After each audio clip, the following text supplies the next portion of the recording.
5 things I love and 5 things I hate about the Denali Ultimate 3500 Duramax. Let's get into it, starting out with what I love.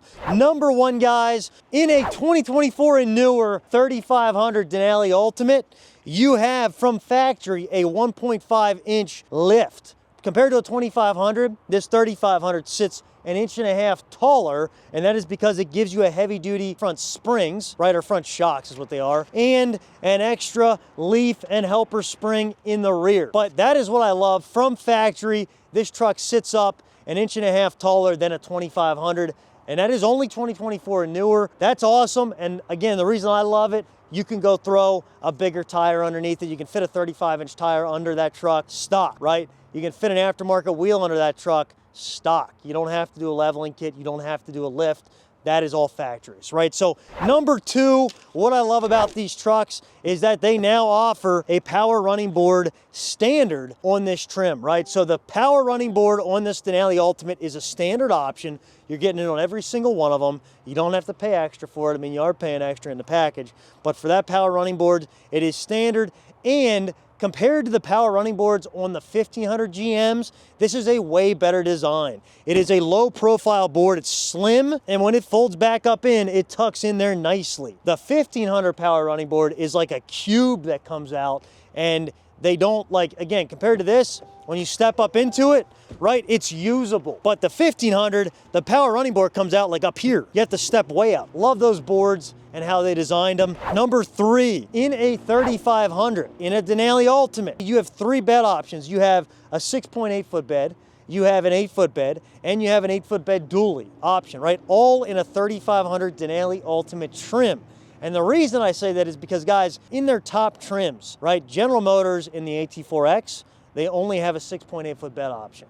In the ZR2, they only have a 6.8-foot bed option, right? In their top trims, the Denali Ultimate is the only one that gives you those other options, right? So for the guy that's using his truck to tow or for work, the Denali Ultimate really is your best option there, right? Number 4, there are no towing restrictions due to, suspension components or trim components like an AT4X or a ZR2. Like my previous point, guys, this truck can tow conventional up to 20,000 pounds, fifth wheel up to 21,100 pounds. And this is Denali Ultimate specific. So the other trim levels, there's different towing ratings, weight ratings, but 20,000 pounds conventional, 21.1 fifth wheel. Payload is 3,748 pounds. And guys, if we jump to a dually, your fifth wheel towing capacity jumps to 30,700 pounds and your payload to 5,254 pounds.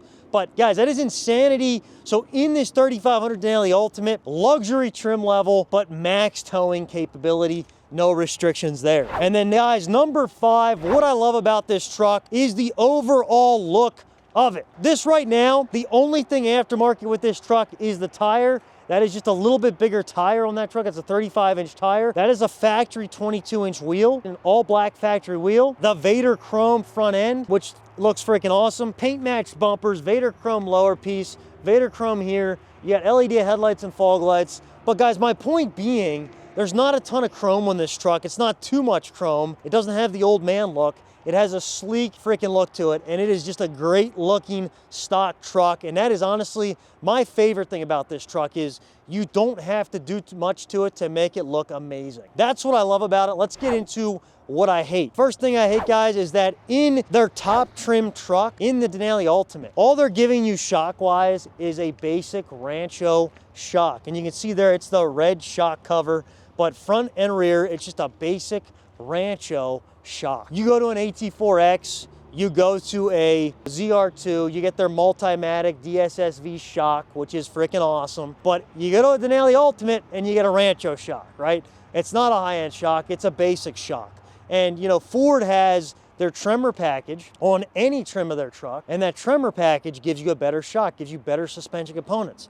General Motors should do the same thing, right? Especially on a Denali Ultimate, to get that top trim truck, you should be able to get something that has the best ride, and this truck just isn't it, right? That's the one, that's just the piece that sucks, is that you have a top trim truck that really, it wouldn't be that hard to make it ride a little bit nicer, but they just put a Rancho shock under it, right? It's a letdown. Rancho shocks, do not like those. And then the other thing, which this truck is actually doing right now, this truck has 20,000 miles on it, and it has the Vader Chrome front end, right? And what does it do? It peels, right? That is, you can see right here, this is in this Vader Chrome. As soon as a stone hits it, you get a stone chip, that Vader Chrome starts to peel off, and you basically get to your normal chrome grille underneath it. But that is an issue they've had, and it's all throughout, right? And a lot of times, actually, General Motors is covering these grills under factory warranty because it's a factory defect, right? But it really sucks. Can't tell you how many these grills I've gotten in and had to paint. Like sometimes we'll paint match them, black or white, whatever the truck is, because these grills are like $1,000, $1,200 to replace. They're not cheap. So anyhow, guys, I do not like that. I love the look of it, but the actual quality of it is lacking. Number 3, guys, what I hate about these trucks is the orange marker lights. And, you know, it's funny, this particular truck, what did we do? We put in the black marker lights, or the blackout marker lights, which basically just looks like there's tint on the orange marker light. But if this truck was not tinted, these were not tinted, it's just a bright orange marker light, which looks freaking ugly. And I can show you exactly what it looks like, because we go right over here. You got bright orange marker light. The rest of the truck's a sleek looking truck with bright orange. And you look over here at this one, and the marker lights are blacked out, which makes it look way better. Why don't they do that from factory, right? And then, guys, we get into what's under the hood of this truck for number 4. So horsepower and torque on these GM Duramax diesels it's 475 horsepower, 975 pound-foot of torque. That is the lowest. I mean, I shouldn't say the lowest. Ram is a little bit lower, but Ford is absolutely like freaking smoking them out of the park. Ford's base Power Stroke diesel is, I think it's 475 horsepower, but it's like 1,050 pound-foot of torque. And their high output is 500 horsepower and 1,200 pound-foot of torque, right? So this Duramax diesel just doesn't cut it anymore in a horsepower and torque rating, right? Does it still drive amazing? Yeah, it does. But when you're competing with Ford, they're not getting it right now, right? So right now, and I guess, you know, this is the thing for me, I'm hoping that they're coming out with the big engine, with a bigger, more powerful diesel engine. There's rumors of it, but for now, we're stuck with this. And in my mind, it's just not enough. Number 5, what I want to point out in this truck, what I hate about this truck, right here, they have Allison transmission and Duramax. And you're thinking, man, that's the best combo I could possibly get in a diesel truck, the Allison trans and a Duramax. But guys, news to you, this truck does not actually have an Allison transmission in it. The only thing it has that's anything Allison is that brand, that badging right there.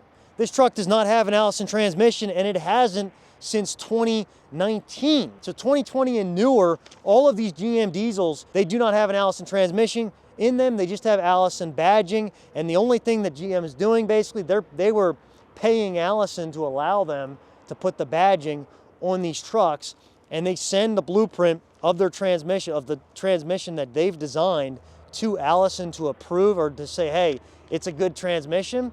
Allison puts a stamp on it, they put the badge on it. But the transmission in this truck right now is no Allison. It is a General Motors design transmission, and it's not near as good as an Allison, right? Does it mean it's a bad transmission? No, but Allison transmission, you know, 19 and older, was just a completely different animal. They were incredible, and if you've ever driven one of those trucks, you know exactly what I'm talking about. But again, guys, more of a letdown than an actual issue, and in my mind, it's false advertising on General Motors' part, right?